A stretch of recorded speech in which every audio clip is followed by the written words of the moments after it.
Hi everyone, welcome back to my channel. For those new here, hi, my name's Jenny and I'm a third-year family medicine resident and a new mom of two.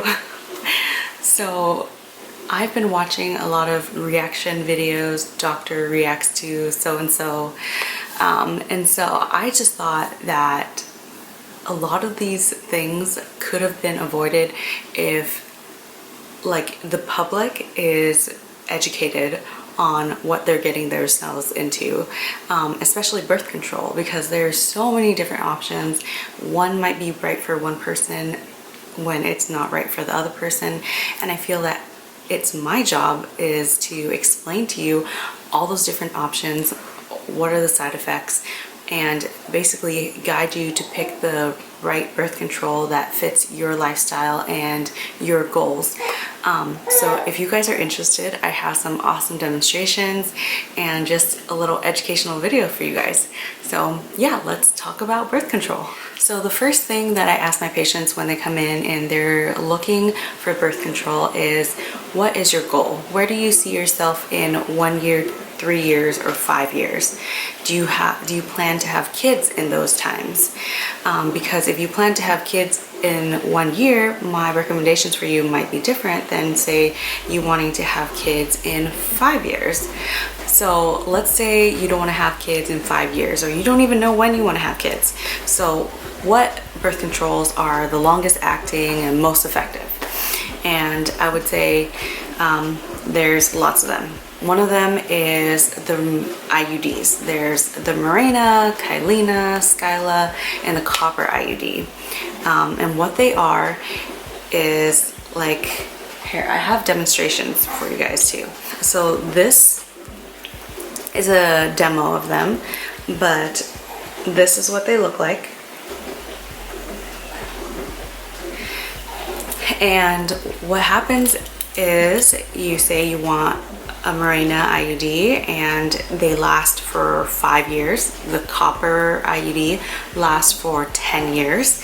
And what happens is you go into your doctor's office and they place it in your uterus. And when you want to take it out, you go to your doctor's office and they take it out. It's an in-office procedure.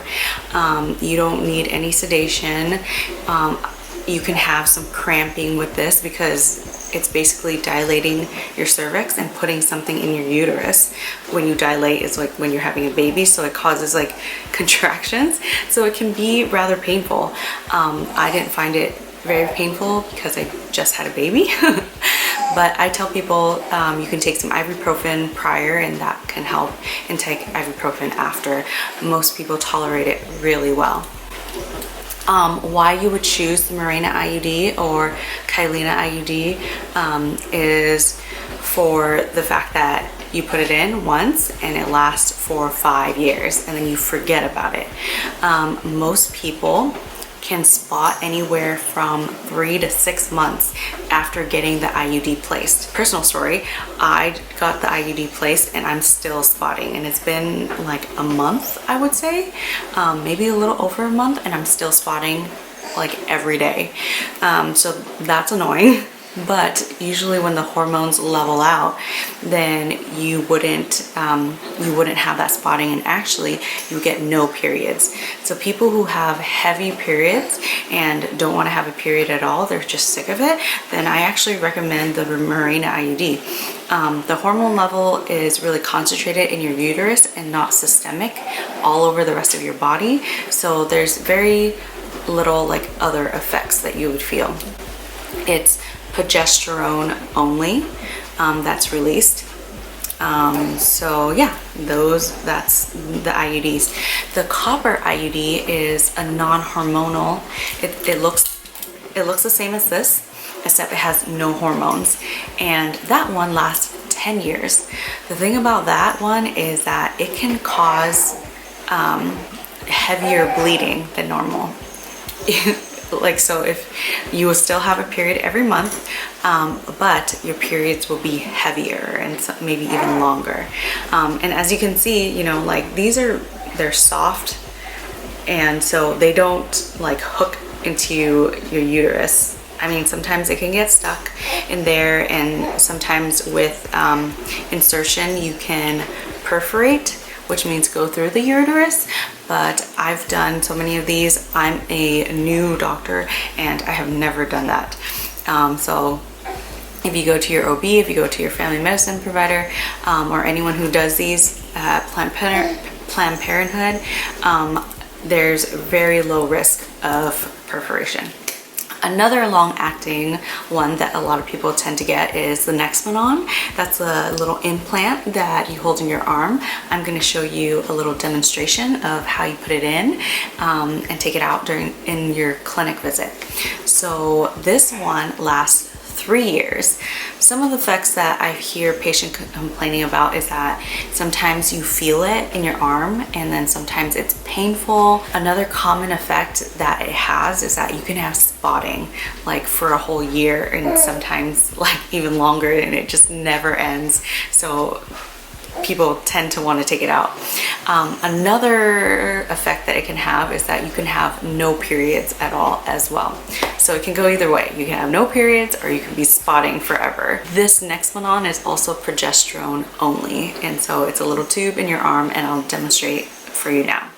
So imagine this is my skin. This is what the Nexplanon applicator looks like. So I'll open this. Basically, I'll numb up the part of your skin that I plan to put the Nexplanon in. I hold my fingers here and basically just put this under the skin and not into the muscle, so just under the skin in the fat, and it would be already numb. So basically you go like this, you go under the skin, and once you have reached all the way, you pull this back, and then you withdraw, and there, that's it. You can feel that under the skin. And if I pull this up,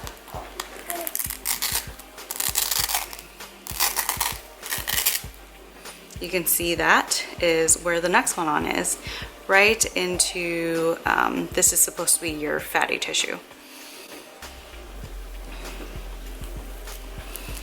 And then you can still feel it. And then once, if you want to take it out, same thing, you go into your clinic and they'll numb you up. The doctor will make an incision.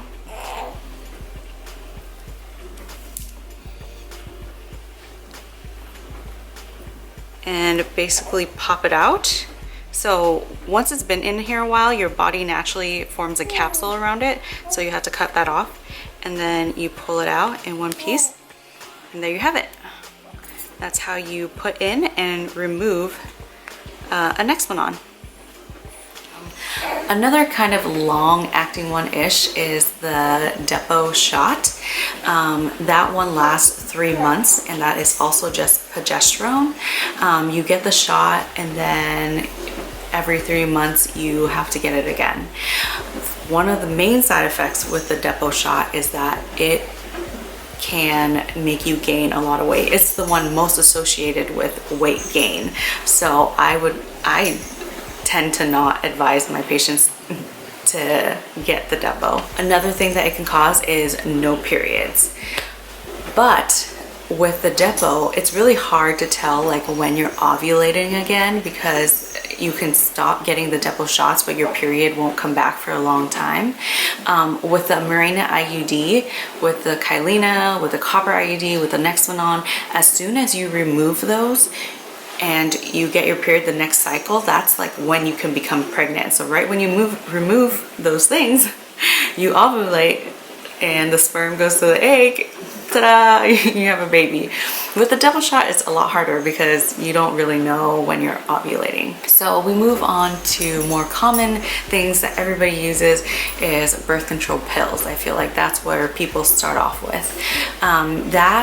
There's 2 types. There's lots of many different types of birth control pills, but there's an estrogen and progesterone combo, and then there's a progesterone only, and then there's some that you can take 3 months at a time and have no periods within those 3 months, and then you have a rest week where you have a period, or you can have like periods every month. It just depends on what type you get. With the birth control pills, you have to take them every single day, recommended around the same time every day. And the same, if you stop your birth control, then the next month you can get pregnant right away. The progesterone only pills, there's a really high rate that if you don't take the progesterone pills like at the same time every single day, then you may get pregnant. I had this lady who wanted to tie her tubes because she already had 3 babies, and she was just waiting to get her tubes tied because you have to like sign this thing that you say like, oh, I want to get my tubes tied, and then you have to wait a month. So within that month, she was taking the progesterone pills and she got pregnant. So with that, you literally have to take it at the same time every day, and that can be really hard. Other things that I tell my patients is that you can experience some bloating, breast tenderness, headaches. So if you're a person with migraine headaches, I would actually recommend against birth control pills or anything with estrogen in it, because estrogen can make headaches worse. Same with the patches, you know, the patches you put on your skin, you put it there for 3 weeks and then you take it off, and at that week you take off, then you get your period. There's a Nuvaring, same thing. There's estrogen and progesterone. You place it in the vagina. You do this at home. And then once you take it out, that week that it's out, you have a breakthrough bleeding or you have your period. The thing with the Nuvaring is that you have to put it in the fridge. And so if you're that type of person who's like, oh, I still live with my parents. I know I did. Like, I didn't want my parents to know like what this thing is in the fridge. Then that is going to be a little bit of a problem because you can't really leave it out. London's awake. And I always remind my patients that none of these birth control oh yeah, that's London. So I always remind my patients that none of these birth controls protect you against sexually transmitted diseases, HPV, HIV, gonorrhea, chlamydia, any of that stuff. So know how to use a condom, check the expiration date, put it on correctly, and yeah, I hope I covered everything. So I'll put more information in the description box if I missed anything or if I think of anything else. And if you have any other questions, leave them in the comment section down below. I'm sure a lot of you guys can answer them for me and we'll have a conversation. As always, I love getting to know you guys down there. If you haven't already, please subscribe, join the family, press that notification bell, give this video a thumbs up, and I'll see you guys next week. Peace. Hi, London. Hi, baby. Hi.